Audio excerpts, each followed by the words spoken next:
پردیس وہ سراب ہے جس کا حصول شاید اتنا مشکل نہیں، مگر اس کا وجود انسان کی رگ رگ میں درد بھر دیتا ہے۔ پردیس لوگ خوشی سے نہیں بلکہ دل کے ہاتھوں اور حالات سے مجبور ہو کر جاتے ہیں۔ جب ماں، بیوی، بچے، باپ اور بہن بھائی یاد کر کے روتے ہیں تو ان کے آنسو پردیسیوں کے دل پر پتھر بن کر لگتے ہیں۔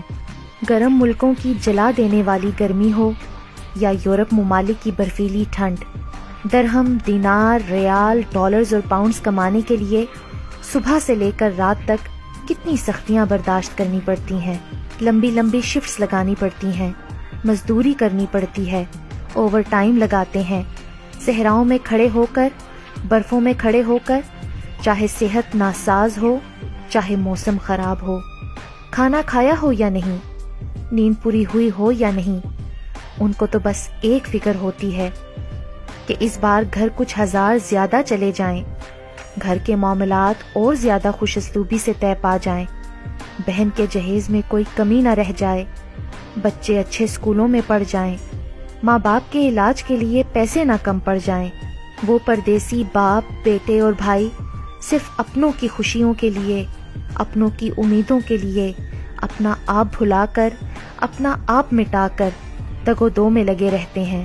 بڑے بڑے ڈگری ہولڈرز کو پردیس میں اپنی انا مٹا کر جاب پانے کے لیے ٹکے ٹکے کے لوگوں کی منتیں کرتے دیکھا ہے، باتھ روم دھوتے دیکھا ہے، برتن دھوتے دیکھا ہے، جھاڑو پوچا کرتے دیکھا ہے، اونچی عمارتوں کی چھت کی اسکیفولڈنگ پہ کھڑے زندگی اور موت کی جنگ لڑتے دیکھا ہے، برفوں میں کھڑے کلبوں کے باہر سیکیورٹی کرتے اور سخت سردی اور بارشوں میں سروس اسٹیشن پر گاڑیاں صاف کرتے دیکھا ہے، اور پھر ان سب کاموں کے بعد تھک ہار کر ایک کمرے میں 10 لوگوں کو رہتے اور سوتے دیکھا ہے۔ کیا پیچھے بیٹھے اپنوں کو ان پردیس والوں کی مشکلوں اور سختیوں کا احساس ہوتا ہے؟ نہیں، کیونکہ یہ پردیسی کبھی احساس دلاتے ہی نہیں اپنے دکھوں، پریشانیوں، اذیتوں اور مشکلات کا۔ رشتہ دار تو سمجھتے ہیں کہ پردیس میں درختوں پر نوٹ لگتے ہیں، جی نہیں، یہ بڑے خون پسینے کی کمائی ہوتی ہے۔ پردیس میں نہایت طاقتور جسمانی وجود کے مالک کو ایک معمولی دبلا پتلا انسان بنا کسی بات کے 100 باتیں سنا دیتا ہے۔ مطلبی خود غرض لوگ ہوتے ہیں یہاں، جو صرف اپنے مطلب تک کے لیے بات کرتے ہیں، کوئی کسی کے دکھ نہیں بانٹتا۔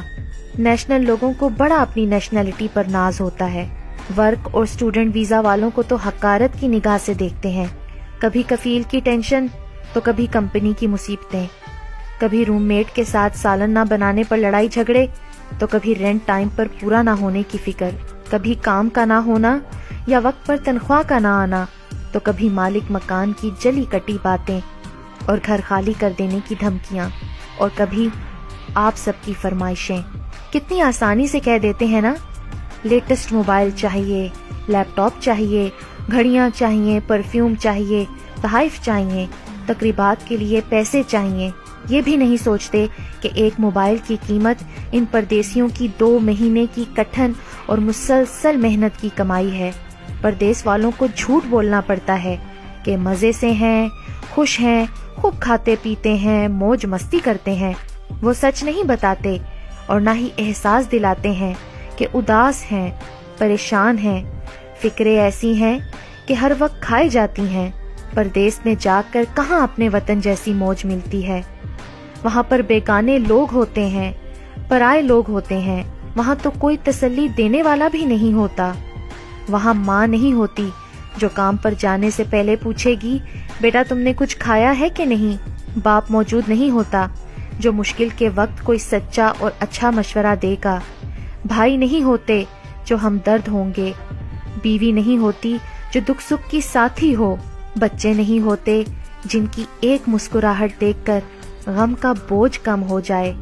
وہاں تو صرف کام کا بوجھ ہوتا ہے، پیسے کمانے کی فکر ہوتی ہے اور گہری تنہائی۔ یہ پردیسی ایک ایک پیسہ بچاتے ہیں، ان کا بھی من کرتا ہے کہ کچھ اچھا کھا لیں، کچھ اچھا پہن لیں، لیکن گھر کا خیال آتے ہی ان کی جیب اجازت ہی نہیں دیتی۔ وہ اپنے من کو یہ کہہ کر مار لیتے ہیں کہ ہمارا یہاں کون ہے جس کو ہم سج دھج کر دکھائیں، یا پیٹ ہی بھرنا ہے نا تو کس لیے مہنگا کھائیں۔ پیچھے اپنے وطن میں بیٹھے لوگ سوچ رہے ہوتے ہیں کس قدر خوش قسمت ہے نا، یورپ نکل گئے، کینیڈا، سعودی، بحرین، قطر، کویت وغیرہ چلے گئے۔ یہ نہیں سوچتے کہ گھر سے نکل جانا بھی کیسی خوش قسمتی۔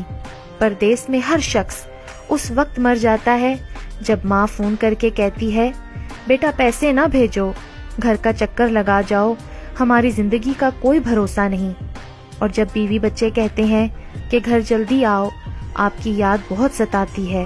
پردیس میں تو عیدیں بھی بہت رلاتی ہیں جب اپنوں کے چہرے یاد آتے ہیں کہ ان سے گلے کیسے ملیں۔ پردیسی تو بیوی، بیٹی اور بہنوں کی ہاتھ کی لگی مہندی اور چوڑیوں کو دیکھ کر ہی اپنی عید منا لیتے ہیں۔